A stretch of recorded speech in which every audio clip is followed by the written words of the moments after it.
ఇర్మియా గ్రంథం 8వ అధ్యాయము 11వ వచనాన్ని మనం గమనిస్తే, సమాధానము లేని సమయమున సమాధానము సమాధానము అని వారు చెప్పుచు నా జనులు గాయమును పైపైన మాత్రమే బాగు చేయుదురు. ప్రియులారా, ఇక్కడ మనం ప్రాముఖ్యంగా గమనించాల్సిన విషయం, సమాధానము లేని సమయంలో సమాధానము సమాధానము అని మాట్లాడుతున్నారు. ప్రియులారా, అంటే వారి మధ్యన సమాధానము లేదు అని దేవుడు చెప్తా ఉన్నాడు.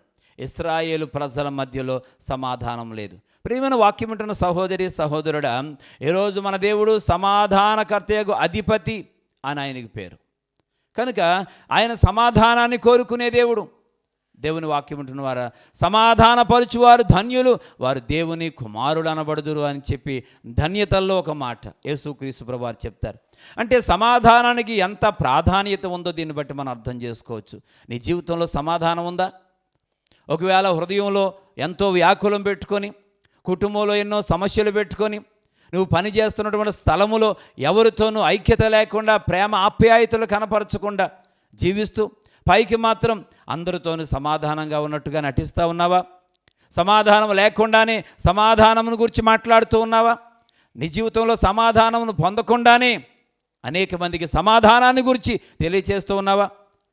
ఎవరైనా అడిగినప్పుడు అంతా బాగానే ఉన్నాను అని చెప్పగలుగుతున్నావు, కానీ వాస్తవానికి నువ్వు బాగానే ఉన్నావా అని ఆలోచన చేస్తే ఈరోజు అనేక మంది హృదయాలలో ఎంతో వ్యాకులం ఉంటా ఉంది, మనసులో ఎంతో వేదన ఉంటా ఉంది, కుటుంబంలో ఎన్నో సమస్యలు, భార్యాభర్తల మధ్యన, తల్లిదండ్రులు బిడ్డల మధ్యన ఐక్యత లేని పరిస్థితి, మాటలు మాట్లాడుకోని పరిస్థితి. పిల్లరా, ఒకరి మాట ఒకరికి అయిష్టంతో ఉంటూ ఉండడం వల్ల ఎవరికి ఎవరు లోబడరు, ఎవరు చెప్పింది ఎవరు చేయరు.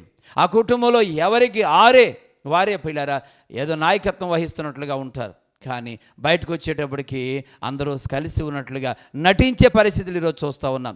ఎన్నో కుటుంబాలలో ఐక్యత లేదు, ఎన్నో కుటుంబాలలో శాంతి లేదు, సమాధానం లేదు. సమాజానికి లోకు కాకుండా ఉండాలనే ఉద్దేశంతోనే ఎవరో ఒకరు తగ్గించుకొని ఐక్యతను కోరుకుంటూ ఉన్నారు. పిల్లరా, వాస్తవానికి ఐక్యత లేని కుటుంబాలు, సమాధానం లేని కుటుంబాలు ఉంటూ ఉన్నాయి. దేవుని వాక్యం వింటున్న వారులారా, సమాధానం లేకనే సమాధానంగా ఉన్నట్టుగా నటించే పరిస్థితులు, మనసులో ఒకటి బయట బాహ్యంగా మరొకటి చూపిస్తూ ఉంటున్నారు. ప్రియులారా, ఇది ఎంత మాత్రం కూడా దేవుడికి నచ్చదు. ఎందుకంటే పై రూపాన్ని మనుషులు చూస్తే అంతరంగాన్ని దేవుడు చూస్తాడు. కనుక నీ ఆంతర్యంలో ఉన్నటువంటి విషయాలను దేవుడు చూసి ఆయన మాట్లాడుతూ ఉన్నాడు. సమాధానం లేకుండానే సమాధానము అని మాట్లాడుతున్నారు, కానీ వాస్తవానికి వారి మధ్యలో సమాధానం లేదు అని చెప్పేసి అని దేవుడు పిల్లరా ప్రత్యేకంగా ఇక్కడ హెచ్చరిక చేస్తూ ఉన్నాడు. మీలో ఎవరికైనాను వ్యతిరేక భావం ఏర్పడితే, ఎవరైనా ఒకవేళ దేవునికి పిల్లరా వాక్యానికి విరుద్ధంగా ఉన్నప్పటికీ దేవునితో సమాధాన పడాలి. ఒకవేళ మనుషులతో వ్యతిరేకంగా ఉండే పరిస్థితులు ఏర్పడితే పొద్దుపోయేలోగా తిరిగి సమాధాన పడాలి. భార్య భర్తలైనా, తల్లిదండ్రులు బిడ్డలైనా, ఈరోజు ఇరుగు పొరుగు వారైనా, స్నేహితులైనా, ఈ లోకంలో ఎవరైనప్పటికీ కూడా తన పొరుగు వారితో సమాధాన పడాలి. అది కూడా పొద్దుపోయేలోగా సమాధాన పడాల్సిన అవసరం ఉంది. ప్రియమైన వాక్యం ఉన్న సహోదరి సహోదరుడా, ఈరోజు సమాధాన పడుచు ఉన్నావా? సమాధాన పరిచే వ్యక్తిగా జీవిస్తున్నావా?